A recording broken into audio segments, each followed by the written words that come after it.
पे फिल्म बनाइए जिससे सरनेम। अभी एक सेकंड मुझे एक और गेस्ट मेरे साथ जुड़ रहे हैं, मैं उनकी तरफ चलना चाहता हूं, उनका व्यू क्या है थोड़ा सा ये समझना चाहता हूं। अशोक भारती मेरे साथ हैं इस वक्त। अशोक भारती जी, क्या ये कबूल होगा किसी भी जाति के लिए, क्या ये कबूल होना चाहिए? मायावती जी का अभी रिएक्शन आया, उन्होंने कहा कि ये ठीक नहीं है। अशोक भारती क्या सोचते हैं इस पर?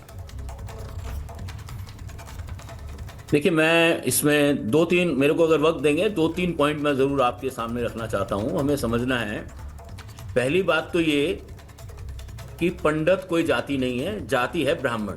अच्छा। लेकिन इस देश में बहुत सारे लोग ऐसे हैं जो ब्राह्मण को ही पंडित कहते हैं। पंडित का असली अर्थ है विद्वान, पढ़ा लिखा, समझदार। लेकिन खैर, कुछ लोग आज के समय में मानते हैं कि पंडित का मतलब केवल और केवल ब्राह्मण है, जो मुझे लगता है कि अपने आप में बड़ा एक सवालिया। ब्राह्मण हमेशा से कहते रहे हैं कि ब्राह्मण हमारी जाति है। तो एक बात तो ये, दूसरी बात ये है कि आज हमारा समय जो है 40 साल, पिछले 2 दशकों में, खास तौर से 1.5 दशकों में, काफी सेंसिटिविटी हमारे यहाँ जात को लेकर ज्यादा हो गई है। ठीक है, अब वो बात दूसरी है कि ब्राह्मणों ने सदियों से तमाम जातियों को क्या क्या नहीं कहा, वो एक अलग बात है। लेकिन आज के समय में ये माना जाता है कि जाति की सेंसिटिविटी का सम्मान होना चाहिए, लेकिन क्रिएटिविटी का भी सम्मान होना चाहिए। तो अशोक भारती एक बात बताइए, मैं एक मिनट मैं आचार्य जी के पास जा रहा हूं। मैं अशोक भारती जी एक सेकंड मुझे बताइए, एक सेकंड बताइए, अगर यही फिल्म, मेरी बात खत्म हो। नहीं, आपका पॉइंट ही, आपका पॉइंट आपसे पूछ रहा हूं। मैं नहीं जानता कि आपकी जाति क्या है, मैं ये नहीं जानता कि आपकी जाति क्या है, लेकिन सपोज कीजिए कि जो वर्ग एससी में, एसटी में, ओबीसी में आते हैं, उनकी किसी पर्टिकुलर जाति का नाम लिखकर, सरनेम लिखकर, मैं जाति भी नहीं कह रहा हूं, केवल सरनेम लिखकर उसको घूसखोर, क्रिमिनल करके ऐसी फिल्म बनाए, आप कहेंगे क्रिएटिव आजादी है, मान जाएंगे? तो मेरी बात अगर पूरी हो जाती तो आपको अपने सवाल का जवाब मिल जाता। नहीं तो दे दीजिए, अभी दे दीजिए।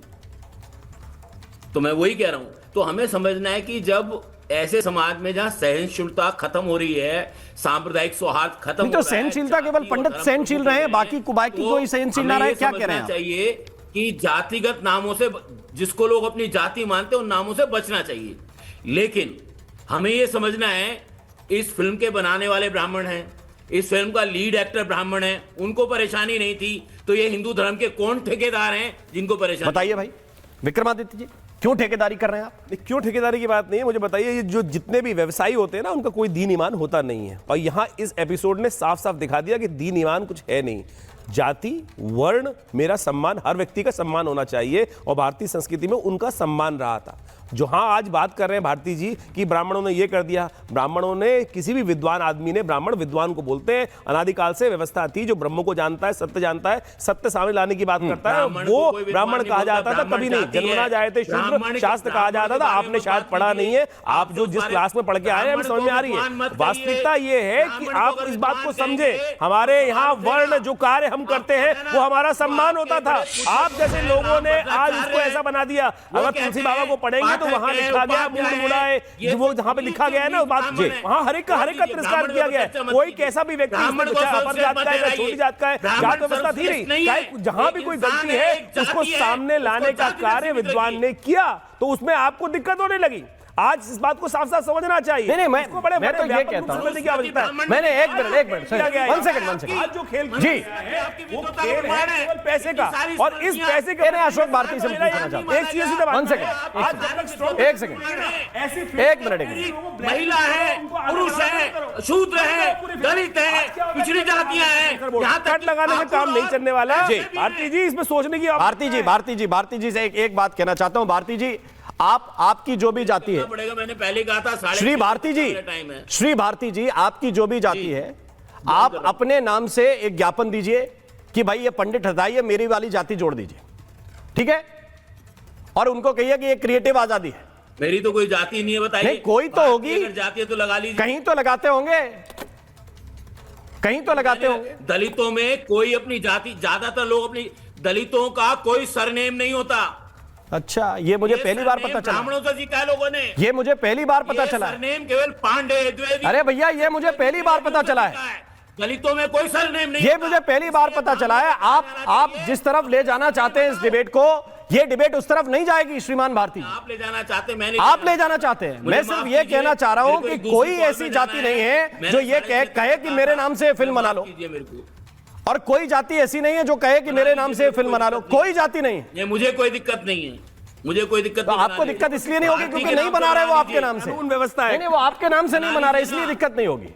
जिस दिन बना देंगे उस दिन एक व्यक्ति बोल देगा तो एफआईआर दर्ज हो जाएगी। एक व्यक्ति केवल बोल देगा। फिल्म बनाना तो बहुत बड़ी बात है, बिना इंक्वायरी के। ये सीधी बात है। और इसलिए मैं इसमें जोड़ना चाहता हूं मुर्तजा साहब आपसे, क्या मुझे बताइए कि कैसे ऐसे लोगों को आप हैंडल करेंगे? वो कह रहे हैं कि भाई क्रिएटिविटी है। आपने तो कई फिल्में एक आलोचक के नाते देखी है, मुझे बताइए।